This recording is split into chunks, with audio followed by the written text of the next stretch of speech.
हे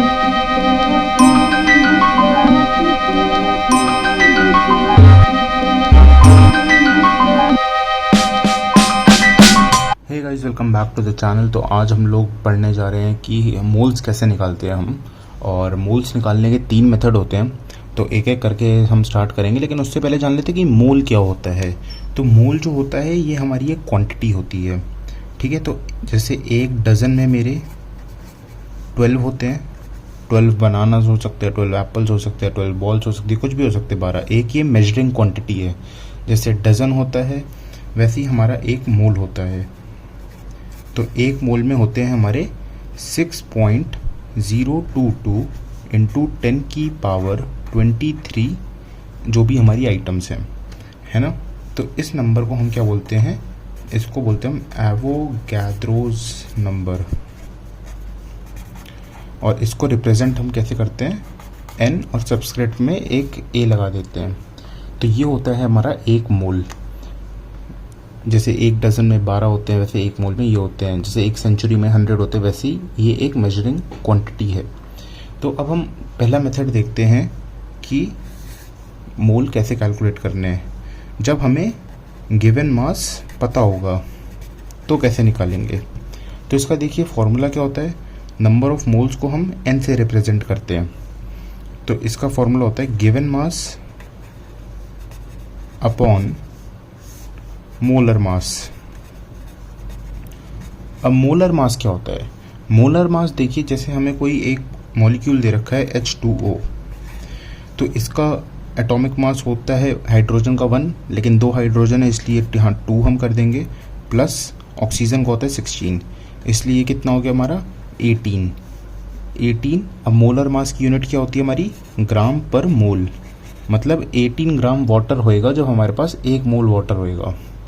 अब जैसे मान लेते हैं एक क्वेश्चन कि हमें 36 ग्राम ऑफ H2O दिया है, नंबर ऑफ मोल्स निकालने हैं हमें। तो नंबर ऑफ मोल्स निकालने के लिए हमने अभी देखा given mass upon molar mass है। तो n ऑफ H2O कितने हो जाएंगे, 36 अपॉन 18, जो आंसर आ रहा है हमारा 2। तो ऐसे हम मोल्स निकाल सकते हैं जब हमें गिवन मास पता हो। एक और एग्जांपल लेके देखते हैं। हमें एक क्वेश्चन दिया है कि 80 ग्राम ऑफ NaCl में कितने मोल्स होंगे।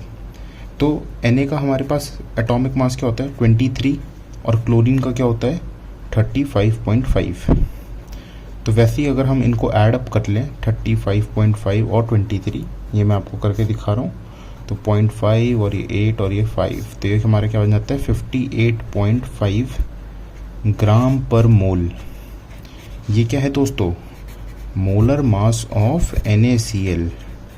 तो 80 ग्राम हमारा गिवन मास है और इसका मोलर मास है 58.5। तो जो भी हमारा डिवाइड करके आ रहा है वो हमारे ये मोल्स बन जाएंगे।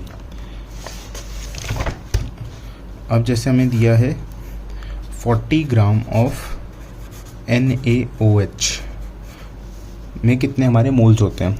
तो पहले हमें NaOH का मोलर मास पता होना चाहिए। आपको एग्ज़ाम में NaO और H का अलग अलग दिया जाएगा और आप उसका मोलर मास निकाल सकते हैं। तो इसका Na का होता है हमारा 23, ऑक्सीजन का होता है 16 और हाइड्रोजन का होता है 1। इसको हम करेंगे तो हमारा जाएगा 40 ग्राम पर मोल, और ये हमें 40 ग्राम दे रखा है। तो जब हम मोल्स निकालेंगे तो 40 अपॉन 40, तो 1 मोल हमारा आंसर आ जाएगा। अब हम बात करते हैं दूसरे मेथड के बारे में। दूसरा मेथड क्या है हमारा, जब हमें नंबर ऑफ एटम्स या मॉलिक्यूल्स दिए होंगे। अब पहले तो हम फ़र्क जान लेते हैं कि एटम्स और मॉलिक्यूल्स में फ़र्क क्या है। अगर मैं सिर्फ बात करूं ऑक्सीजन की, या सिर्फ हाइड्रोजन की, या सिर्फ कार्बन की, तो ये हमारे क्या होते हैं एटम्स। लेकिन अगर मैं बात करूं H2O, जब एक से ज़्यादा एटम मिल के बन रहा हो, चाहे वो एक ही काइंड का हो। अब जैसे H2O है, ये भी एक मॉलिक्यूल है। अगर मैं सिर्फ H2 लिखूं, 2 एटम हैं हाइड्रोजन के, लेकिन ये एक मॉलिक्यूल है। तो वैसे ही हमारा नंबर ऑफ एटम्स और मॉलिक्यूल्स में ये फ़र्क होता है। जैसे CO2 हमारा एक मॉलिक्यूल है क्योंकि ये 3 एटम से मिलकर बना है। इसके अंदर 2 ऑक्सीजन है, 1 कार्बन है, इसलिए हम इसको बोलते हैं 3 एटम से मिलके बना है हमारा CO2 मॉलिक्यूल। तो अब हमें मान लीजिए नंबर ऑफ एटम्स गिवन है, तो हम तब मोल कैसे निकाल लेते हैं? तो उसका फॉर्मूला है हमारा N is equal to number of atoms given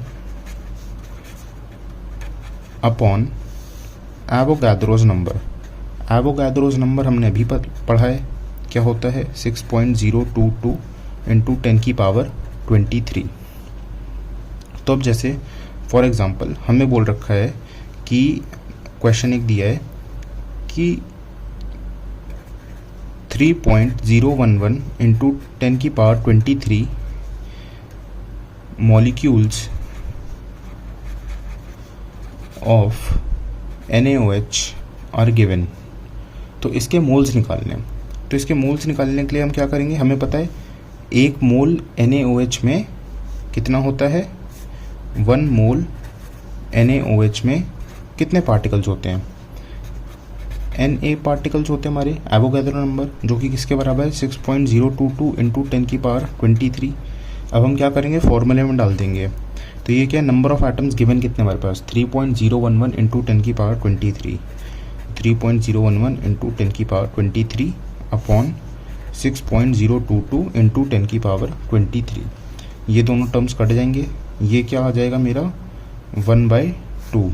तो मेरे कितने मोल्स आ गए 0.5 मोल्स। ठीक है।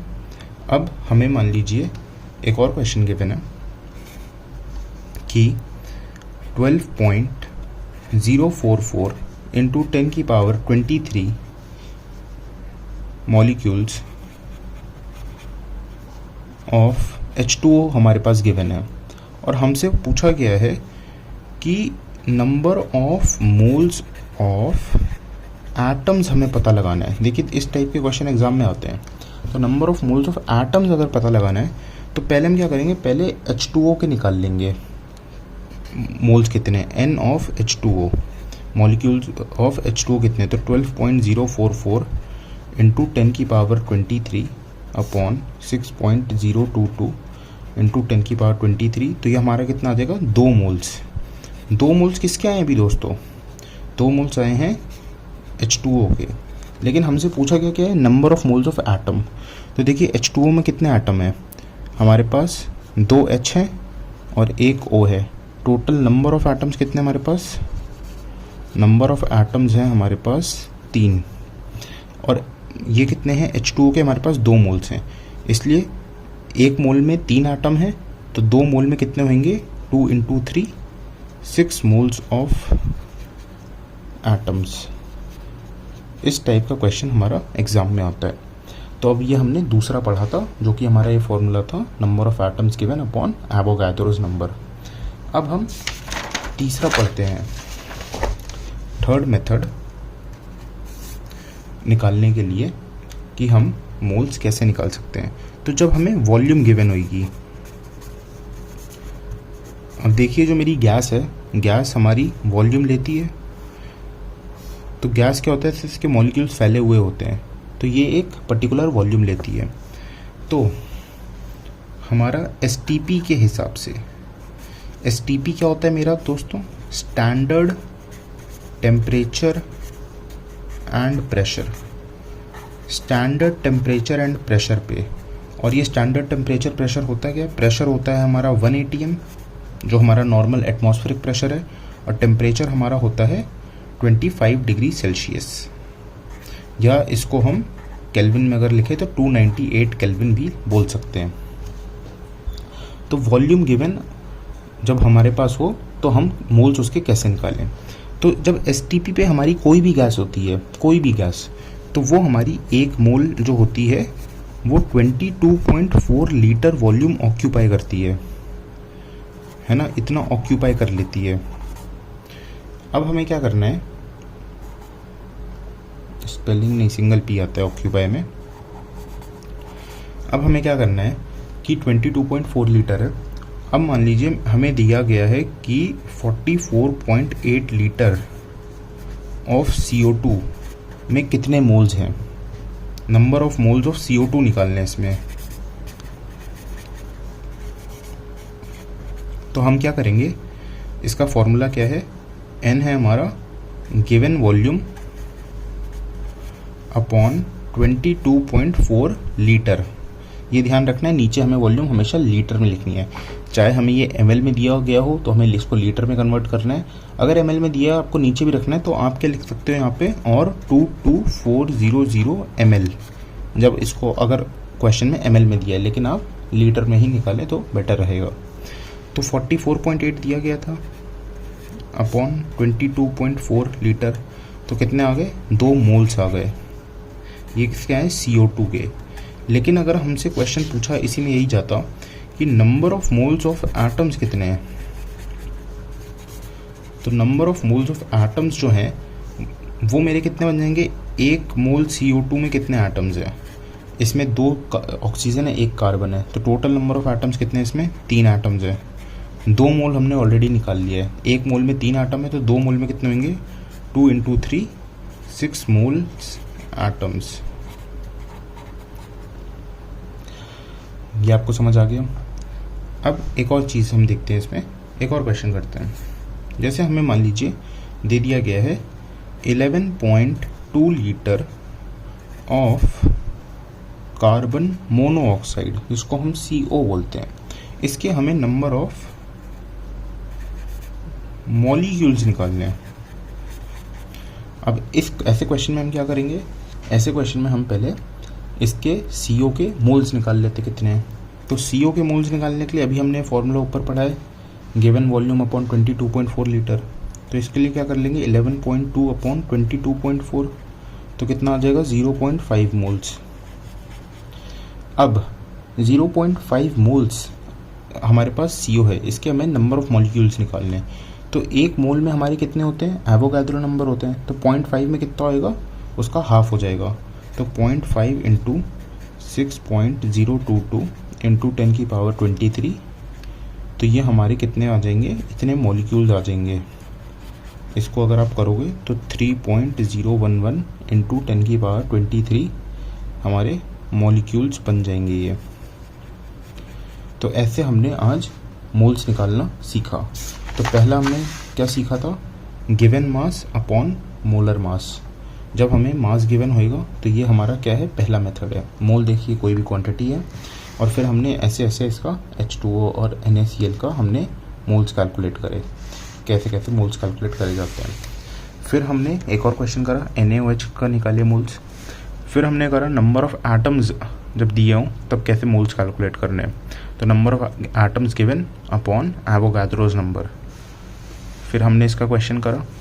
अब हमने देखा कि number of moles of atoms जब निकालने होते हैं तो हम मॉलिक्यूल के एटम्स गिन लेते हैं, पहले मॉलिक्यूल के मोल्स निकाल लेते हैं, फिर हम उससे जितने एटम्स होते हैं उससे मल्टीप्लाई कर देते हैं, तो हमारा आंसर आ जाता है। और जो तीसरा मेथड था हमारा वो था volume given. Standard temperature pressure पे, अगर प्रेशर पे 1 atm है और टेम्परेचर हमारा 25 डिग्री सेल्सियस है, इसको हम STP बोलते हैं। एक कंडीशन है हमारी STP शॉर्ट। अब इतना सारा बार बार तो बोल नहीं सकते, ये देखिए प्रेशर 1 atm है, टेम्परेचर 25 डिग्री सेल्सियस है, तो इसलिए हम STP बोल देते हैं। तो साइंस में हमारा, केमिस्ट्री में ये हम मानते हैं। और 1 मोल हमारा कितना ऑक्यूपाई करते हैं, 22.4 लीटर। तो अब ये क्वेश्चन करा था हमने 44.8 लीटर ऑफ CO2, तो इसका हमने ऐसे ही फॉर्मूला लिखा, गिवन वॉल्यूम अपॉन 22.4 लीटर, और हमने इसके मोल्स निकाले। अगर हमसे एटम्स के मोल्स पूछे जाए तो हम वैसे निकाल सकते हैं। और लास्ट में हमने इस टाइप का क्वेश्चन करा कि नंबर ऑफ मॉलिक्यूल्स कैसे निकाले जाते हैं। तो फिलहाल की वीडियो में इतना ही। एक वीडियो में और बना दूंगा जिसमें अच्छे से क्वेश्चंस की प्रैक्टिस करा दूंगा, और आप इस फिजिक्स केमिस्ट्री मैथ से रिलेटेड आप इस चैनल पे और भी वीडियोस पा सकते हैं। So thank you for watching. Till then bye bye, take care and all the best.